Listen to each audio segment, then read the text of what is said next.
Welcome to Clark County Today. I'm your host, David Medor, and we have for our guest today, Bob Augsburg. Bob is are you the CEO of? President of Way FM. Mm-hmm. So I don't know if the people in our community realize that we have a new radio station that emanates out of Vancouver here with a transmitter in Portland. So we're going to learn a little bit more about that today. Exciting. I'm really glad to be here. So Bob, tell us about the station. When did it go live? And April 1st at 104.5. Way FM has been on the air just since April 1st, so it's really, really new. And we're relying on the buzz of Facebook and social media and people tweeting about it and telling their friends and family at church and what have you that we're on the air. Unique station in the fact that it's one of the few Christian radio music stations that's focused on the younger audience. And that younger audience, age-wise, is? It's always hard to define because, I'm sure you'd say you're young and, I'd like to... Barely out of diapers. But really, to not dodge the question, our focus has always been on the 18 to 34-year-olds. But obviously, we do see that there's people gravitate toward our flavor of Christian rock music that are older than that and certainly younger too. Sure, I think of it as the next generation tuning in and everybody else does too. That's right, that's right. That's great, and you've been heading up, you're from the beginning. You were the founder of Way FM? Yes, my wife and I had this crazy idea. We were living in, of all places, it was one of the high per capita retirement areas of the United States, Fort Myers, Naples area, Florida, on the southwest part of Florida. And I was working for a religious radio station, a Christian station that was really geared toward the 40 plus, age group, where I fall into now. But back then I was in my 20s and early 30s. And we, just sensed that, there's something that we need to start doing for young people because it really hit home when my kids at the time were 8 and 12. They'd never listened to their dad on the radio. I did the morning show, and the music we played and the whole flavor of the station was really again toward a much older audience.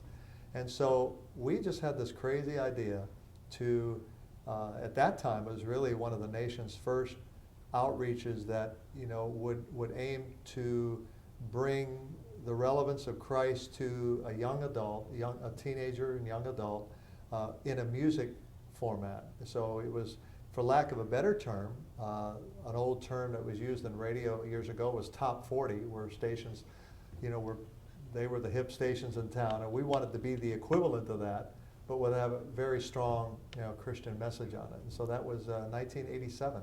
So top 40, referring to the top 40 songs? Yeah, the top most popular songs. The pop rock. Generation gravitated toward that kind of radio, and so I departed, left the station I was working at, shared with them what my vision was. They wonderfully embraced my idea and said, we don't see that at all as a competition in our town. In fact, we'll do whatever we can to help you start this new station.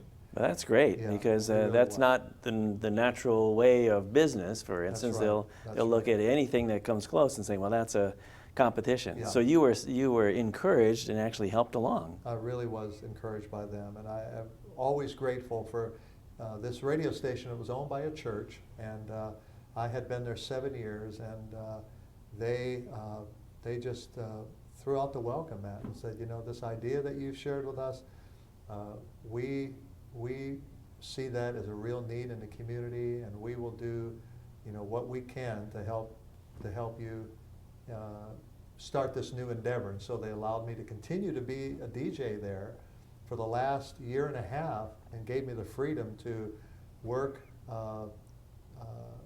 to build relationships to start this new station that would have a younger impact. So while you were still at the original station, you were making preparations for the new one. Did you already have one identified at that time? Yes, we did have, we found that there was an FM channel that was still available in that town, and we learned, we formed a nonprofit organization, and we learned through the complicated process. The Federal Communications Commission in Washington governs every TV and radio station in the United States. And there was a very comprehensive learning curve to go from a DJ spinning records to learning how to file for a new FCC radio license. It was just way beyond my pay grade. And I just had tremendous help. I ended up learning that there was a Christian attorney in Washington who had a heart for what we wanted to do. And so he said, you know, I'll help you file some of the paperwork. And, you know, we were flying by the seat of our pants, honestly. When we turned the switch on that station and we turned it on the air, I mean, like we did here April 1st in Portland, Vancouver, but back then in Fort Myers, when we turned that on, and we had, you know, 3 or 4 employees, other DJs that came to help us, we only had 2 weeks to operate the station. And we didn't have any reserves in the bank to cover the expenses that we knew would be happening right away. 2 weeks to operate the station. You mean cash flow wise or material? Cash flow wise. We didn't have any reserves other than 2 weeks. So if nobody donated to the station, theoretically, the very longest we'd have been on the air was 1 month, and that was 23 years ago. Wow. So people must have stepped up to the plate. They must have believed in the cause and thought, you know, I'm going to be part of this. It was absolutely amazing because we didn't have the kind of funds as a nonprofit organization. Same really, in that sense, not much has changed. Here in Vancouver and Portland, I mean, we don't have the kind of funds to buy television ads about the new radio station. You know, billboards on the major interstates in a town like this would be $5,000–7,000 a month for one billboard. And so we've never had that kind of marketing, you know, budget to be able to get the word out. But within just weeks, really, in Fort Myers, we saw a tremendous outpouring of support mainly from parents. Our supporters then and even today tend to be young moms and dads with children 8, 12, 14, 17 years old. And the response that we heard then, and we even still hear today, even with all the technology that there is today that there wasn't then, was, I am so blessed that my son or daughter now wants to turn on WAY-FM in the car. Or I'll walk by their room when they're going to bed at night and WAY-FM's on in their room as they're going to sleep. That is, you know, really excites, you know, parents because they see the impact that it has, you know, on their kids. And it's not just pleasant to listen to music. The lyrics have values to it, to them. It's wholesome. It's something that parents would be happy to have their kids listen to because it's going to help invest in their characters. Yeah, the sound of WAY-FM here in Vancouver and Portland is very similar to what you'd hear on a mainstream classic rock or pop rock station, but the lyrics are certainly going to speak of faith and speak of this, how important strong family is, and even a lot of the songs we play connect the dots between faith and being socially responsible, you know, doing things for your community and you know, being environmentally, you know, sensitive as well. So, which is a great message because we, especially younger generation, it's so easy to think only of your own little world, and this helps to open things up and help to be community minded, which is a great, enhances any community. So for this station here, 104.5, only a matter of just a number of weeks, single-digit number of weeks that have been here. If listeners want to be able to share that, spread the word. Make sure that share it with your friends, with Facebook. I guess WAY-FM has a Facebook site as well, right? It's growing rapidly. I mean, some of our more established stations, and we have these youth-oriented Christian pop rock stations around the country. Some of our larger ones would have 10, 12, 15,000, you know, Facebook friends and that follow the morning show or that are part of the station.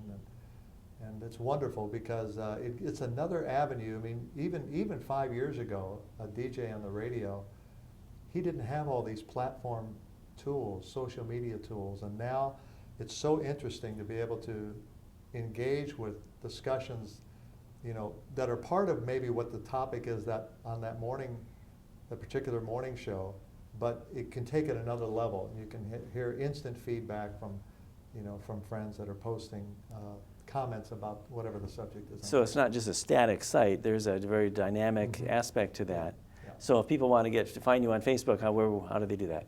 WayFM Portland. You just search put WayFM Portland. Easy enough. And you can just obviously click I want to be a friend and fan of the page.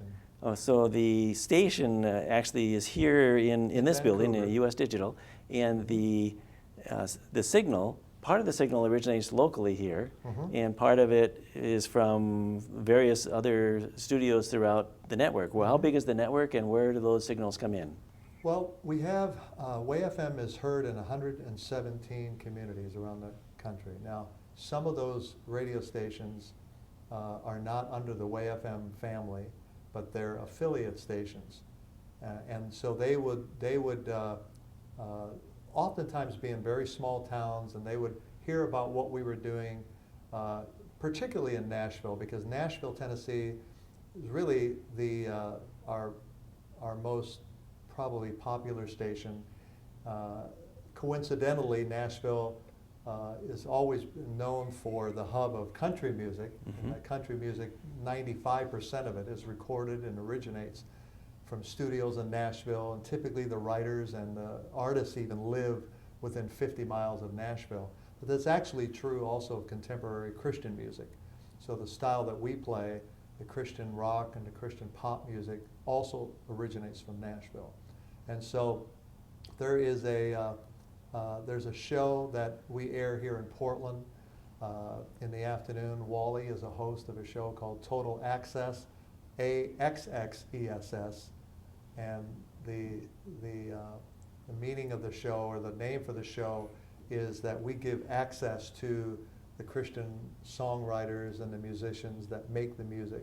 So they often will come into our studio in Nashville, and then we feed that here in Portland and Vancouver, and they'll bring their guitar and maybe sing for the first time a new song that they wrote that won't be on a record maybe for another 6 months. But we're usually the first to be able to, to interact with the artists like that. That sounds like a good situation for both the young musician as well as for WayFM. Helps cultivate that new and develop that new talent. Yeah, it absolutely is. And so the show is very unique. It's probably the only one of its kind. And Wally is the host, and he's a little crazy at times, but he's the guy that you'll hear in the afternoon here in Portland on 104.5. So. And Wally and the message that comes out of WayFM, it's very authentic, very real. How do you describe that? Well, our DJs, the host the music, there is, I think, sometimes a accurate or a justified criticism of Christian media, television and Christian radio that, young people would call it cheesy. It's a little bit, sometimes can come across as being artificial. I'm a super Christian, I've got my act together, and I'm the, I know all the answers to everything. And that unfortunately exemplifies many of Christian radio DJs around the United States. If you were to go travel around the country and just tune up and down and down, certainly not all, and I don't mean to say that, but we have tried, because we know that our heart is to impact younger people, whether they be high school students or college student or a 27-year-old mother.